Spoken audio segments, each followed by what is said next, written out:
Hello everyone, current affair plus static GK की class में आप सभी का स्वागत है। ये क्लास सभी एग्जाम के लिए इम्पोर्टेंट है। इसमें हम करंट अफेयर और स्टैटिक जीके देखेंगे। हमारी जो सीरीज चल रही है फरवरी 2022 से नवंबर 2022 तक करंट अफेयर की, तो करंट अफेयर और स्टैटिक जीके मोस्ट इम्पोर्टेंट होने वाला है आपके लिए एसएससी जीडी के लिए। और 2023 में जितनी भी वैकेंसी निकलेंगी, लाइक चाहे यूपी पुलिस कांस्टेबल हो गया, चाहे यूपीएसआई हो गया, चाहे हमारी शिक्षक की भर्ती हो गई जैसे एचटेट सीटेट, इन सभी के लिए मोस्ट इम्पोर्टेंट ये क्लास होने वाली है।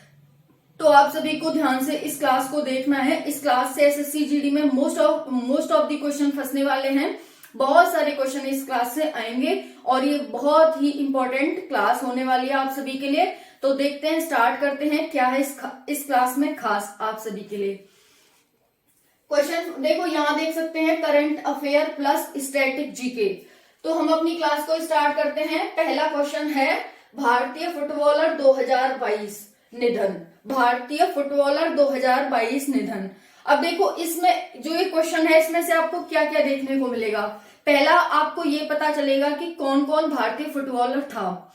दूसरा, आपको पता चलेगा कि भारतीय फुटबॉलर जिनका 2022 में निधन हुआ है वो कौन कौन से थे। ठीक है, तो क्वेश्चन आपसे एग्जामिनर कैसे पुट करेगा। क्वेश्चन करेगा कि समर बद्रू बनर्जी जिनका हाल ही में निधन हुआ है वे किस खेल से संबंधित थे। समर बद्रू बनर्जी जिनका हाल ही में निधन हुआ है वे किस खेल से संबंधित थे। ऐसे क्वेश्चन आपसे पुट करेगा एग्जामिनर। तो ये उसी के लिए इंपॉर्टेंट क्लास है आप सभी के लिए। पहला, आपको यहाँ से ये पता चलेगा कि क्वेश्चन पुट कैसे करने वाला है एग्जामिनर, और दूसरा आपसे पता चलेगा कि ये खिलाड़ी किस खेल से संबंधित था। तो देखो, भारतीय फुटबॉलर 2022 निधन। क्वेश्चन फर्स्ट है समर बद्रू बनर्जी, ये किससे संबंधित है। फुटबॉल से। फुटबॉलर लिखा हुआ है ना यहाँ पर फुटबॉल, तो समर बद्रू बनर्जी फुटबॉल से संबंधित थे। ई श्रीधरन फुटबॉल से संबंधित थे। सुरजीत सेन गुप्ता ये भी फुटबॉल से हैं। सुभाष भौमे ये भी, और नरेंद्र थापा ये फुटबॉल से संबंधित हैं। तो हाल ही में समर बद्रू बनर्जी का निधन हो गया है। ये किससे संबंधित थे। फुटबॉल से संबंधित थे। तो यहाँ पर इनका निधन हुआ है जो कि फुटबॉल से संबंधित थे। तो यहाँ पर किस किस का निधन हुआ है वो देख सकते हैं। समर बद्रू बनर्जी, ई श्रीधरन, सुरजीत सेन गुप्ता, सुभाष भौमे और नरेंद्र थापा, है ना। ये फुटबॉल से संबंधित हो गए और इनका निधन 2022 में हुआ है। नेक्स्ट क्वेश्चन है विश्व दीनदयाल। विश्व दीनदयाल थे, ये किस खेल से संबंधित थे। तो विश्व दीनदयाल टेबल टेनिस से संबंधित थे। किससे। टेबल टेनिस से। नेक्स्ट है हरिचंद। हरिचंद किससे संबंधित थे। तो हरिचंद धावक थे। इनका निधन नहीं हुआ, लेकिन मैं ये आपको अलग से बता रही हूँ कि ये खेल से संबंधित है। इनका निधन हुआ है। ये फुटबॉलर थे और इनका निधन हुआ है। ये विश्व दीनदयाल ये टेबल टेनिस से संबंधित है। ठीक है, यानी कि अभी जिंदा है और ये हमारे लिए अच्छी बात है। ठीक है, नेक्स्ट है हरिचंद, ये धावक हैं।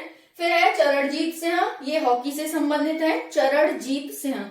एग्जामिनर आपसे ऐसे ही पूछेगा कि चरणजीत सिंह है निम्नलिखित में से किस खेल से संबंधित है, तो आप बताएंगे हॉकी से संबंधित है। फिर है महिला हॉकी पूर्व कप्तान। महिला हॉकी पूर्व कप्तान जिनका हाल ही में निधन हुआ है। इनका निधन हो गया है। महिला हॉकी पूर्व कप्तान का हाल ही में निधन हुआ है। तो निधन हुआ है इस वजह से तो हम पढ़ रहे हैं, इसीलिए तो इम्पोर्टेंट हो जाता है, नहीं तो एग्जामिनर पूछता ही नहीं इन्हें। वैसे अलग बात है, लेकिन अब तो पूछेगा ही पूछेगा। अब तो हमें पक्का इससे पता चल गया है ना। तो यहाँ पर देख सकते हैं महिला हॉकी ये पूर्व कप्तान थी जिनका निधन हुआ है। ये है एल्बेरो बिटो। एल्बेरो बिटो। तो महिला हॉकी पूर्व कप्तान का निधन जिनका नाम एल्बेरो बिटो है। ये भारतीय महिला हॉकी पूर्व कप्तान है, यहाँ पर भारतीय और लिख लें। ठीक है, तो भारतीय महिला हॉकी पूर्व कप्तान, महिला जो हॉकी की पूर्व कप्तान थी जिनका निधन हो गया एल्बेरो बिटो। नेक्स्ट है पेले का निधन हुआ है। आप सभी जानते हैं ये पितामह कहे जाते थे फुटबॉल के, तो ये फुटबॉलर ही थे। इनका भी निधन हुआ है। मैं यहाँ पर नहीं लिख पाई तो मैंने यहाँ पर लिख दिया है। ठीक है, नेक्स्ट है करीम बेंजेमा। करीम बेंजेमा ये किससे संबंधित है, तो आप बताएंगे फुटबॉल से संबंधित है, फ्रांस के हैं। नेक्स्ट है ब्लेज मटुइद्री। ब्लेज मटुइद्री ये कहां से हैं, फ्रांस से हैं। किससे संबंधित है, ये फुटबॉलर हैं। देखो ये मैंने यहाँ पर जिनका निधन हुआ है वो लिखे हैं, बाकी इनका निधन हुआ है जो एल्वेरो बेटो हैं, बाकी सभी अभी स्वस्थ हैं, और ये सब किससे संबंधित है वो मैंने आपको बता दिया है। लेकिन पेले का भी निधन हुआ है तो मैंने इनके सामने लिख दिया है, ठीक है। तो करीम बेंजेमा ये फ्रांस के हैं, ये एक फुटबॉलर हैं। ब्लेज मटोइद्री फ्रांस, ये भी फुटबॉलर है। अब देखो मैंने ये क्यों लिखे हैं, क्योंकि देखो फुटबॉल से संबंधित कई व्यक्तियों के, कई महान हमारे व्यक्तित्व थे जिनका निधन हुआ है, तो हो सकता है एग्जामिनर विश्व में से आपसे कोई फुटबॉलर का नाम पूछ ले, इसलिए मैंने ये लिखे हैं यहाँ पर।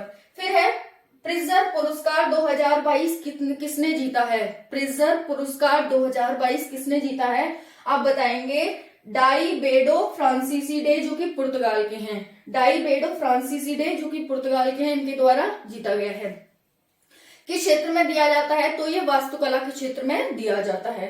नेक्स्ट है लूला डी सिल्वा किस देश के नए राष्ट्रपति बने हैं? कौन? लूला डी सिल्वा किस देश के नए प्रधानमंत्री बने हैं? तो ये मोस्ट इंपॉर्टेंट क्वेश्चन हो जाता है लूला डी सिल्वा से।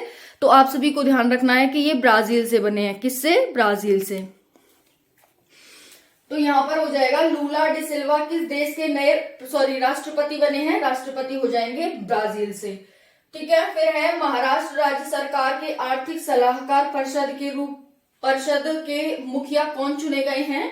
महाराष्ट्र राज्य सरकार के आर्थिक सलाहकार परिषद के मुखिया, आर्थिक सलाहकार परिषद के मुखिया किसे चुना गया है? आंसर हो जाएगा एन चंद्रशेखरन। किसको? एन चंद्रशेखरन। तो ये क्या है? ये जो एन चंद्रशेखरन थे ये टाटा सन्स के चेयरमैन भी रह चुके हैं। फिर है ये B20 यानी कि जैसे G20 है ना, तो G20 अब भारत में होने वाला है 2023 में, तो ये इसीलिए यहाँ पर भारत 20 के चेयरमैन भी नियुक्त कर दिए गए हैं। तो B20 से आप ये मत सोचना कि B20 क्या नया है, ये G20 की जो बैठक होगी भारत में होगी अब, तो इसीलिए इसका नाम B20 है। और इसके चेयरमैन किसे बना दिया गया है? एन चंद्रशेखरन को बना दिया, इसीलिए इसका नाम B20 रख गया क्योंकि भारत में होने वाला है, ठीक है। तो ये एन चंद्रशेखरन टाटा सन्स के चेयरमैन है, B20 के चेयरमैन है, और अब इन्हें आर्थिक सलाहकार परिषद का भी मुखिया बना दिया गया है। महाराष्ट्र से संबंधित इसके बारे में कुछ देख लेते हैं। यहाँ के सीएम कौन है वर्तमान में?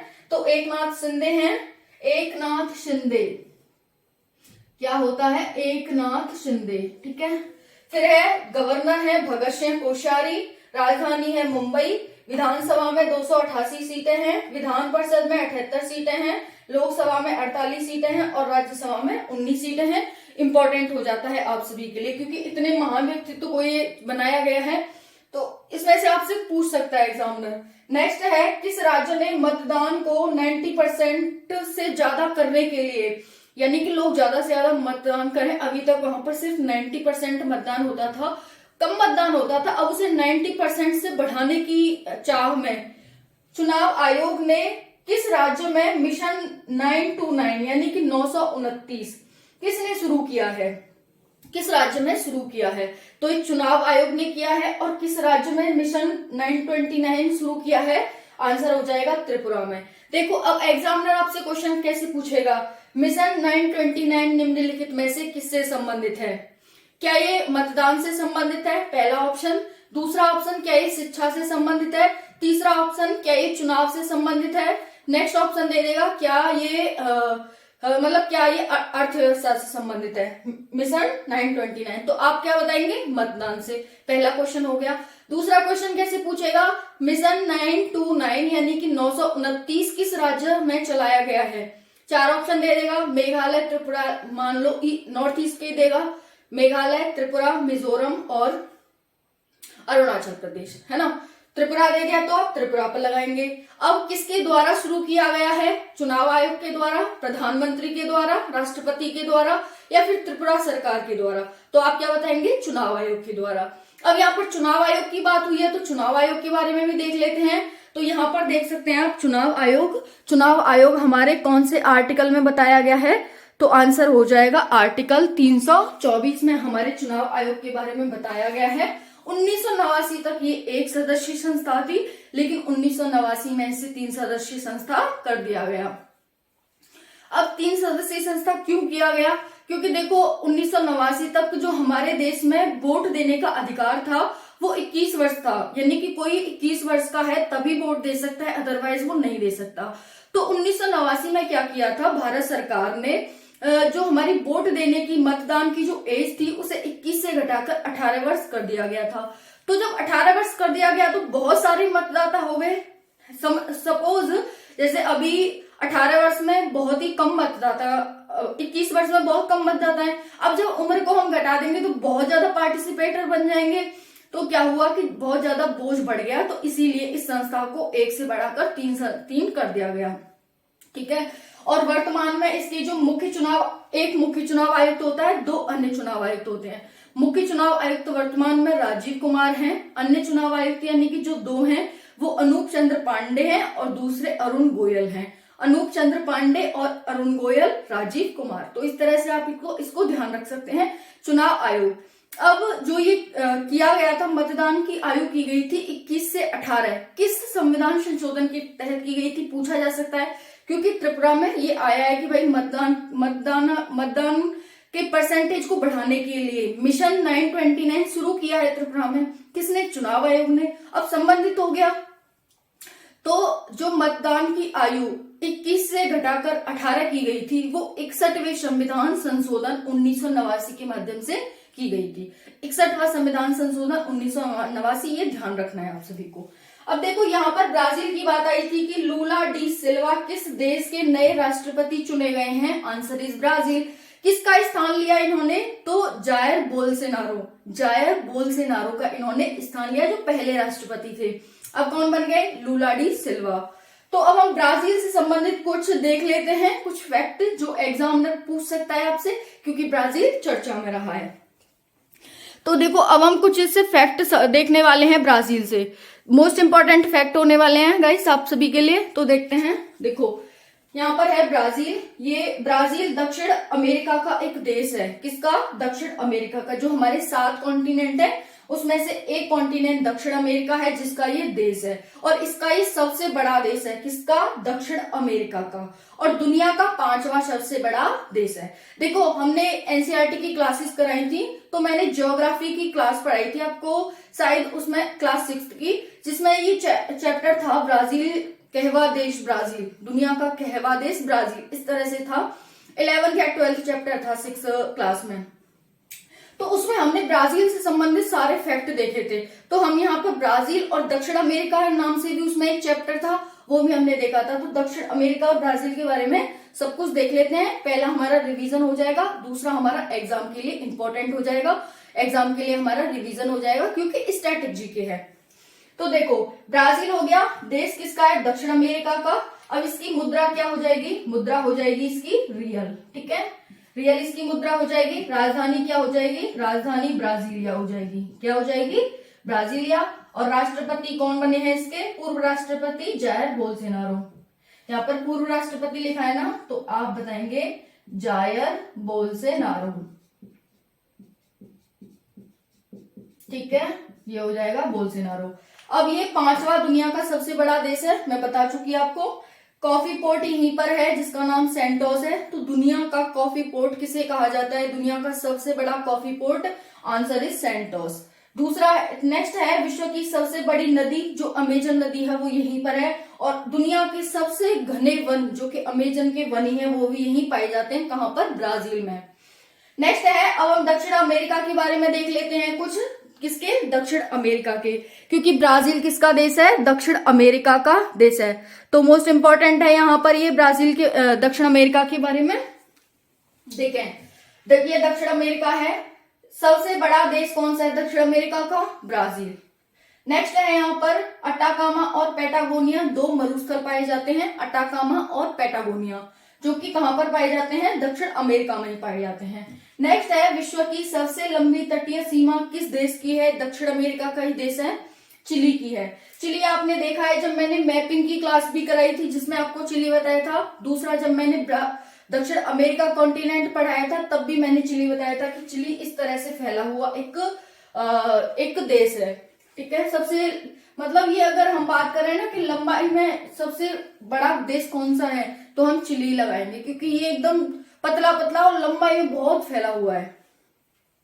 अब हमने देख लिया कि यहाँ पर अटाकामा पैटागोनिया मरुस्थल पाए जाते हैं। विश्व की सबसे लंबी तटीय सीमा चिली की है, जो कि दक्षिण अमेरिका का ही देश है। फिर है इसमें कुल 12 देश हैं। दक्षिण अमेरिका में कितने देश हैं? तो कुल 12 देश हैं। विश्व की सबसे दूसरी श्रृंखला कौन सी है? विश्व की दूसरी सबसे बड़ी श्रृंखला एंडीज पर्वतमाला। वहीं पर पहली तो हिमालय पर्वत श्रृंखला पहली सबसे बड़ी श्रृंखला है, और दूसरी सबसे बड़ी एंडीज पर्वतमाला, जो कि चिली, पेरू, इस तरह से इनसे फैली हुई है ये दक्षिण अमेरिका में। सबसे बड़ी झील कौन सी है? विश्व की सबसे बड़ी झील टिटिकामा झील, जो कि पेरू और बोलिविया में फैली हुई है। इसी के देश हैं ये दोनों। सबसे ज्यादा तेल के भंडार कहाँ पाए जाते हैं? वेनेजुएला में, जो कि इसी का देश है दक्षिण अमेरिका का। फिर है विश्व का सबसे ऊंचा जलप्रपात कहाँ है? एंजेल जलप्रपात चुरू नदी पर है। और कहाँ पर स्थित है ये? वेनेजुएला में चुरू नदी पर स्थित है एंजेल जलप्रपात। यहाँ पर रबर का एक बंदरगाह है, जिसे हम ब्लेम बंदरगाह कहते हैं। रबर के लिए बहुत ज्यादा फेमस है, सबसे बड़ा बंदरगाह है रबर के लिए, ब्लेम बंदरगाह। तो देखो ये छोटा सा सिर्फ 12 देश है, और इसकी कितनी सारी विशेषताएं हैं दक्षिण अमेरिका की, है ना। तो यहाँ पर देख सकते हैं सबसे बड़ा देश, इस कॉन्टिनेंट का ब्राजील, अटाकामा पैटागोनिया का मरुस्थल, विश्व की सबसे लंबी तटीय सीमा चिली, कुल 12 देश हैं। विश्व की सबसे बड़ी दूसरी श्रृंखला एंडीज पर्वत श्रृंखला, सबसे बड़ी झील विश्व की टिटिकामा झील पेरू और बोलिविया में है। आपसे पूछ सकता है कि सबसे बड़ी झील पूछ सकता है टिटिका का, या फिर किन देशों के बीच स्थित है यह पूछ सकता है, इसीलिए मैंने यहाँ पर लिख दिया है। ठीक है, फिर पूछ सकता है विश्व का सबसे ऊंचा जलप्रपात, जो पानी गिरता है ना झरने की तरह, उसे जलप्रपात कहते हैं, एंजल जलप्रपात है।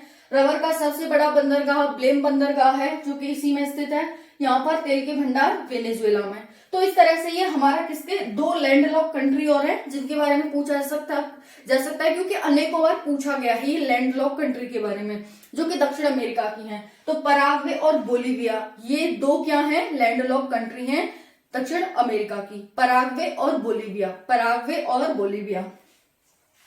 नेक्स्ट क्वेश्चन है, जैन धर्म का सबसे पवित्र स्थल कहाँ है? अभी बवाल भी हो रहा है इसी चक्कर में, तो ये पूछा जा सकता है आपसे एग्जाम में, क्योंकि जीडी का एग्जाम फरवरी तक चलेगा, है ना। तो किसी न किसी में तो आपसे पूछा ही जा सकता है। तो जैन धर्म का सबसे पवित्र तीर्थ स्थल कहाँ है? आंसर हो जाएगा पारसनाथ की पहाड़ियां, जिसमें संवेद शिखर सबसे पवित्र स्थल है। पारसनाथ की पहाड़ियां, इसमें 29 पहाड़ियां हैं, जिसमें एक संवेद शिखर है, वो सबसे पवित्र स्थल माना जाता है जैन धर्म के लिए। कहाँ स्थित है? तो सौभाग्य की बात देखो, ये भारत में ही स्थित है, भारत के झारखंड राज्य में ये स्थित है। गिरिडीह जिला है और झारखंड राज्य है। आपसे जिला पूछ सकता है, ऐसे पूछ लेगा कि जो पारसनाथ की पहाड़ियां हैं, क्योंकि पहाड़ी से संबंधित हो जाएगा, स्टैटिक जीके में आ जाता है, और ये चर्चा में करंट में, इसलिए पूछ सकता है। सपोज दैट आपने ऐसे याद रखा है कि भाई जैन धर्म का सबसे पवित्र तीर्थ स्थल ये कहाँ पर है? पारसनाथ की पहाड़ियां है। अब उसने जैन धर्म से आपको संवेद शिखर दे दिया, ठीक है, पारसनाथ की पहाड़ियां आपसे स्टैटिक जीके में पूछ लिया कि पारसनाथ की पहाड़ियां कहाँ स्थित हैं। तो इस वजह से आपको ये हर डायमेंशन से देखना होगा, मतलब अपनी नजर को विस्तारित करना होगा। जैन धर्म का सबसे पवित्र तीर्थ स्थल कहाँ है? आप बताएंगे पारसनाथ की पहाड़ी, जिसमें संवेद शिखर है। गिरिडीह जिला है, जो कि झारखंड में स्थित है, झारखंड राज्य, गिरिडीह जिला, पारसनाथ की पहाड़ियां, संवेद शिखर। नेक्स्ट है, अमात्य का अर्थ क्या होता है? ये हिस्ट्री से संबंधित क्वेश्चन है, जैसे हिस्ट्री में अमात्य होते थे, तो अमात्य का अर्थ पूछा है आपसे कि अमात्य का अर्थ क्या होता है। आप बताएंगे अमात्य का अर्थ वित्त मंत्री होता है। फिर पूछा जाए सुमंत का अर्थ क्या होता है, तो सुमंत का अर्थ बताएंगे विदेश मंत्री, सुमंत विदेश मंत्री, और वहीं पर अमात्य वित्त मंत्री। नेक्स्ट है, 9 डिग्री चैनल किसके बीच स्थित है? किसको अलग करता है या फिर किसके बीच स्थित है? अब बीच स्थित होगा जब भी तो अलग करेगा। सपोज दैट ये मेरे पास एक मार्कर है और मैं इसे अलग कर देती हूँ, या फिर मैं इसमें कुछ लगा देती हूँ, इसका पार्ट इधर कर देती हूँ, तो ये डिवाइड ही तो होगा।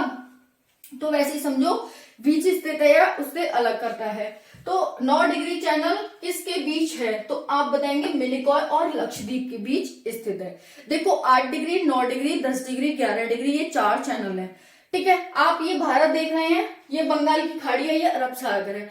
8 डिग्री और 9 डिग्री तो इधर है, 10 डिग्री और 10 डिग्री और 10 डिग्री इधर है और 11 डिग्री इधर है, तो 3 इधर है, 1 इधर है। ठीक है, इधर क्या है हमारा लक्षद्वीप है, इधर अंडमान और निकोबार है। तो 3 इधर हो गए, 8 डिग्री, 9 डिग्री, 11 डिग्री, 10 डिग्री इधर हो गया। तो वही देखते हैं, क्योंकि इंपॉर्टेंट है, आपसे पूछा जा सकता है, इसलिए मैंने यहाँ पर ये लिखा है। 9 डिग्री हमने देख लिया, मिनिकॉय और लक्षद्वीप के बीच स्थित है। देखो अब दोबारा से देखते हैं, 8 degree, 9 degree, 10 degree, 11 degree. 8 degree Minicoy और लक्षद्वीप के बीच, फिर 9 डिग्री मिनिकॉय और 8 डिग्री मिनिकॉय और मालदीव के बीच, 8 डिग्री मालदीव और मिनिकॉय के बीच। 9 डिग्री है मिनिकॉय और लक्षद्वीप के बीच, 10 डिग्री है अंडमान और निकोबार के बीच, 11 डिग्री है अमनदीव और कन्नानौर के बीच। तो ये इस तरह से 4 डिग्री चैनल है हमारे पास, आपको देखना है। देखो ये कंफ्यूजन भरे होते हैं, लेकिन आप इन्हें ट्रिक से याद करोगे तो ठीक से याद कर लोगे। आपको इस क्रम में याद करने होंगे। 8 डिग्री मतलब मिनिकॉय और मालदीव, MM से आ रहा है। फिर 9 डिग्री मिनिकॉय और लक्षद्वीप, यानी MM होता है, फिर उससे ML आता है, तो उससे बड़ा ML है, और ये इधर भी जा रहा है, 8 से 9 जा रहा है, बड़ा है। फिर 10 डिग्री यानी कि AN, ठीक है, AN कर लो, फिर AK कर लो, अमनदीप और कन्नानौर, इस तरह से। फिर प्रमुख दर्रे देखते हैं इसमें। प्रमुख दर्रे ट्रिक से याद करेंगे, कोई लोड नहीं, कोई टेंशन नहीं। उत्तराखंड के प्रमुख दर्रे, अरुण उत्तराखंड के क्या है इसकी ट्रिक, मना लिया, उत्तर ने मना लिया, या फिर ओनली मना लिया, ऐसे याद करना। उत्तराखंड ने मना लिया किसको, नेपाल को, जो काला पानी को लेकर के विवाद है ना, उसको मना लिया, तो मना कर लिखेंगे आप, मना लिया। म से माना दर्रा, ना से नीति दर्रा, और लिया से लिपुलेख दर्रा। तो मना लिया, माना दर्रा, नीति दर्रा और लिपुलेख दर्रा। फिर है हिमाचल प्रदेश के दर्रे। हिमाचल प्रदेश, ठंडी बहुत होती है तो लोग शराब पीते हैं, ठंडी से बचने के लिए लोग शराब पीते हैं। अब हिमाचल प्रदेश है तो बहुत ज्यादा ठंडी है, अब यहाँ पर क्या कर रहे हैं लोग, शराब पी रहे हैं। शराब, शिपकीला, श से शिपकीला, रा से रोहतांग और ब से बड़ा लाचा, ये हमारे पास दर्रे हो गए हिमाचल प्रदेश के। मोस्ट इंपॉर्टेंट है, आपको एक बार और बता रही हूँ कि मोस्ट इंपॉर्टेंट है हिमाचल प्रदेश, शराब, सिक्किला, रोहतांग और बड़ा लाचा। फिर है सिक्किम, सिक्किम नाज। हमें सिक्किम पर नाज है कि वो एक तरफ से तो जो हमारा भूटान है उससे ढका हुआ है, फिर उधर ऊपर चीन है, फिर इधर नेपाल है, इसके बाद म्यांमार है, उसके बाद ही हमारा सिक्किम अच्छे से खड़ा हुआ है। चिकन नेक कॉरिडोर के माध्यम से चीन उसे काटने की, तोड़ने की कोशिश करता है, लेकिन फिर भी वो हमारा सिक्किम ऐसे खड़ा हुआ है, तो हमें उस पर क्या है, नाज है। तो आप नाज से देखेंगे नाथुला और जेलेपला, नाथुला और जेलेपला, ना से नाथुला और ज से जेलेपला, ठीक है, ये हमारे हो गए। फिर अरुणाचल प्रदेश, अरुण ने बीज बो दिया, अरुण ने बीज बो दिया, तो आपको पीछे के बो दिया याद रखना है, ठीक है। आगे ट्रिक बनाने के लिए अरुण ने ध्यान बना लेना, और बीज बो दिया, ये हमारी ट्रिक है। तो बो से गोमडिला, दे से दिया, दे से दिफू, और या से यामयाब, ठीक है, दिखाई दे रहा है आप सभी को। अरुणाचल प्रदेश के दर्रे, अरुणाचल, हाँ दिखाई दे रहा है, ठीक है। तो देखो यहाँ पर अरुणाचल प्रदेश के दर्रे, अरुण ने बीज बो दिया, बो से बोमडिला, दी से दिफू, या से यामयाब, बो दिया। मोस्ट इंपॉर्टेंट है, इससे इजी ट्रिक आपको कहीं नहीं मिलेगी, कहीं भी। नेक्स्ट है केरल के कौन सा दर्रा है, केरल में कौन सा दर्रा पड़ता है, मोस्ट ऑफ दी टाइम से क्वेश्चन पूछा गया है एग्जाम में। तो केरल में है पाल घाट, क्योंकि कंफ्यूजन भरा है, अब बच्चे कंफ्यूज हो जाते हैं कि पाल घाट है, थाल घाट है, बोर घाट है, उनको इतना तो पता रहता है कि इन तीनों में से है, लेकिन ये नहीं पता रहता कि कौन सा है। तो केरल में पाल घाट है, महाराष्ट्र में थाल घाट और बोर घाट है। केरल में पाल घाट, केरल में कोई भी उस पर बिंदी कोई भी मात्रा नहीं है, बस बड़े या की मात्रा है, ठीक है। वही महाराष्ट्र में थाल घाट, ये पा से संबंधित है और ये था से, तो थाल घाट, बोर घाट ये इसके हैं और ये इसका है। फिर दहेज प्रतिषेध अधिनियम कब आया था, दहेज प्रतिषेध अधिनियम कब आया था, 1961 में, यानी कि दहेज प्रथा थी, उस पर निषेध के लिए, उसे खत्म करने के लिए एक कानून आया था जिसे दहेज प्रतिषेध अधिनियम कहा जाता है। 1961 में दहेज प्रथा को बंद कर दिया गया था, लेकिन अभी तक चल रही है वही मानसिकता। नेक्स्ट है मौलिक कर्तव्य, मौलिक कर्तव्य से संबंधित क्वेश्चन है ये। तो मौलिक कर्तव्य पहली बात तो कहां से लिए गए हैं, भारत ने कहां से लिए हैं, आंसर हो जाएगा यूएसएसआर, यानी कि जो हमारा पहले का जो यूएसएसआर था उससे लिए, सोवियत संघ से यूएसएसआर कहा जाता था पहले उसे, अब रशिया कहा जाता है। तो जब वो टूट गया है 15 देशों में, उसके बाद रशिया कहा जाने लगा है। तो यहाँ पर मौलिक कर्तव्य के लिए 42वां संविधान संशोधन हुआ था 1976 में, जिसमें यहाँ पर ठीक है, जिससे मौलिक कर्तव्य हमारे जोड़े गए थे। ओके, 10 मौलिक कर्तव्य थे उस टाइम पर, लेकिन 86वां संविधान संशोधन 2002 में किया गया और 11वां हमारा कर्तव्य जोड़ा गया कि 14 साल तक के बच्चों को फ्री में शिक्षा दी जाएगी, इस तरह से। ठीक है, तो यहाँ पर ये हो गया। फिर है सरकार कौन सी समिति की सिफारिश पर, तो सरदार स्वर्ण सिंह समिति। ये मोस्ट इंपोर्टेंट क्वेश्चन हो जाता है मौलिक कर्तव्य से। मौलिक कर्तव्य कहां से लिए गए हैं, आंसर इज यूएसएसआर। फिर दूसरा हो जाता है कि मौलिक कर्तव्य कब जोड़े गए भारतीय संविधान में, तो आंसर हो जाएगा कि यहाँ पर 42वां संविधान संशोधन 1976 हमारे कहां पर जोड़े गए, तो भाग 4 क में जोड़े गए। 4 में हमारे डीपीएसपी हैं और 4 क में हमें क्या जोड़े गए, मौलिक कर्तव्य जोड़े गए। ठीक है, फिर उसके बाद पहले सिर्फ 11 मौलिक कर्तव्य थे, लेकिन फिर बाद में क्या किया, एक और मौलिक कर्तव्य जोड़ा गया। कब जोड़ा गया, तो आप बताएंगे कि ये जोड़ा गया था 86वें संविधान संशोधन 2002 के माध्यम से 11वां संशोधन। अब इस 11वां कर्तव्य, इसमें क्या है कि 14 साल तक के बच्चों को फ्री में शिक्षा देने का अधिकार दिया गया है माँ बाप को। उनका कर्तव्य है ये कि वो अपने बच्चों को, 14 साल के बच्चों को शिक्षा जरूर दिलाएंगे। ओके, फिर ये कौन सी समिति थी, समिति पूछी जा सकती है, तो सरदार स्वर्ण सिंह समिति। देखो मोस्ट इंपॉर्टेंट, ये आप सभी को लगा होगा एकदम कंटेंट से रिच है ये, और यहाँ से मोस्ट ऑफ द क्वेश्चन आपसे पूछे जाएंगे। ठीक है, तो इसकी पीडीएफ आपको टेलीग्राम पर मिल जाएगी। तो मिलते हैं नेक्स्ट क्लास में। कैसी लगी आपको ये क्लास, कमेंट सेक्शन में जरूर बताना। जय हिंद, जय भारत।